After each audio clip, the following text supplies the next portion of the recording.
Welcome to the solution of random MathStat problem number 189.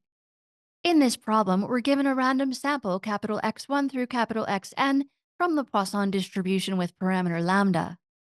We're asked to use the Rao-Blackwell theorem to come up with an unbiased estimator for lambda squared e to the negative lambda.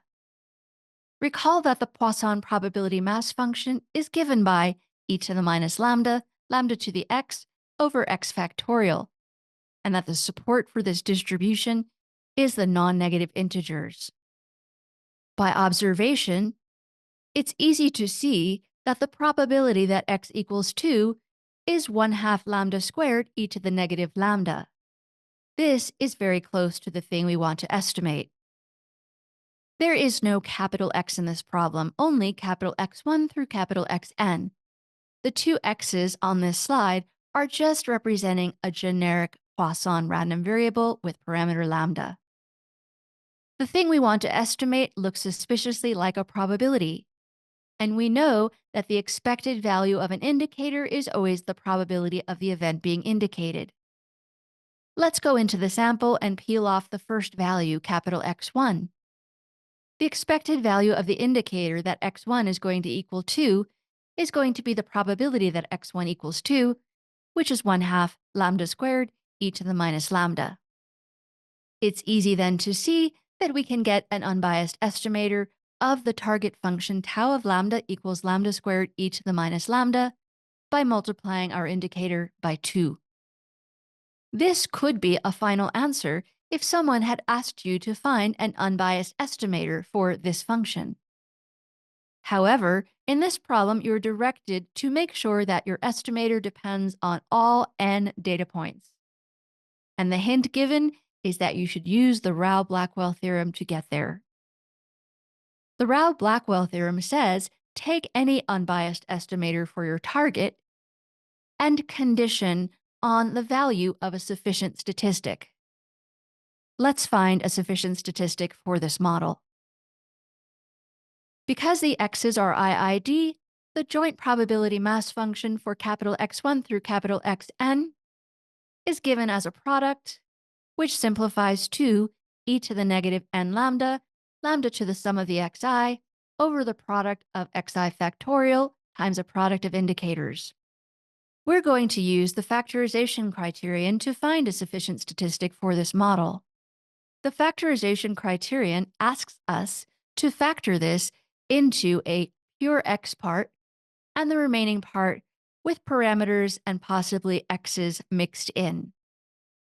Note that the pure x part really is something that does not depend on the parameter and actually could be constant even in x. Moving the pure x parts of this joint PDF to the front, I can rewrite the joint PDF like this.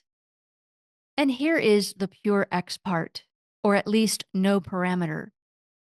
Over here, we have the function known in our factorization criterion as g of s of x and lambda.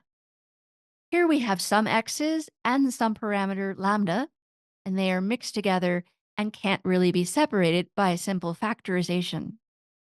This s of x means to go into this function and see how the x's appear as a function within the function.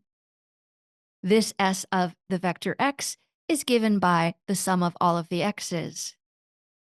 In conclusion, capital S being the function s of the capital x's, which is the sum of capital X1 through capital Xn, is a sufficient statistic for this model. By the Rao-Blackwell theorem, we can find an unbiased estimator, T star, for a target as an expected value of an unbiased estimator given a sufficient statistic. We know that this will also be unbiased for the target lambda squared e to the minus lambda. Furthermore, this will have smaller variance than t, but that's not the point of this problem. We're not asked to look at the variance at all. In order to compute this expectation, I think it's easiest to first fix a value of the given random variable s. I'm going to plug in what t is and pull this 2 outside. Since we have been given the information that capital S equals little s, this is an event that definitely can happen. So we can be sure that little s is 0, 1, 2 on up, or none of this would make sense. The expected value of an indicator gives us the probability of the event being indicated, and this is true in this conditional space as well. Recall that capital S is the sum of capital X1 through capital Xn. So, if this little s is equal to 0 or 1, that means the sum of all n x's is 0 or 1, and there's no way that x1 could have been 2. This probability will be 0 in that case. For the other values of little s, let's write down our expectation and probability again, and write this conditional probability using the definition of conditional probability into an intersection probability over a marginal probability. We would like to separate these two pieces and get a product of probabilities. However, capital S involves x1 and is very likely dependent on the x1 over here. To fix this, note that the event that x1 equals 2 and s equals s is the same as the event that x1 equals 2 and the sum of x2 through xn is equal to the remaining s minus 2. This term depends on x1, and this term depends on x2 through xn. Therefore, these terms are independent, and we can factor the probability. x1 is a Poisson random variable with parameter lambda, so this probability is given by e to the negative lambda, lambda squared over 2 factorial. Let's skip to the denominator. Capital S is the sum as I goes from 1 to n of the capital Xi. We know that this sum has a Poisson distribution again with parameter n times lambda. If you don't know this fact, this would be a time to use moment generating functions to find the distribution of a sum. Because capital S is Poisson with parameter n lambda, the probability that capital S equals little s is given by e to the negative n lambda and lambda to the s over s factorial. This will serve as a template for the final term in our fraction. This random variable here being the sum of n minus 1 Poissons will have a Poisson distribution with parameter n minus 1 times lambda. For this piece, we're going to repeat the denominator, replacing n by n minus 1, and replacing s with s minus 2. This 2 cancels with this 2 factorial. We have e to the negative lambda times e to the negative n minus 1 lambda in the numerator, giving us a total of e to the negative n lambda, and this will cancel with the e to the negative n lambda in the denominator.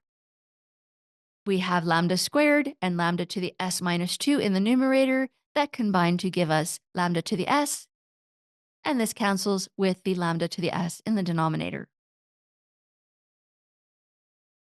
Full simplification gives us s times s minus 1 times n minus 1 raised to the s minus 2 over n raised to the s. This is the expected value of capital T given s equals little s.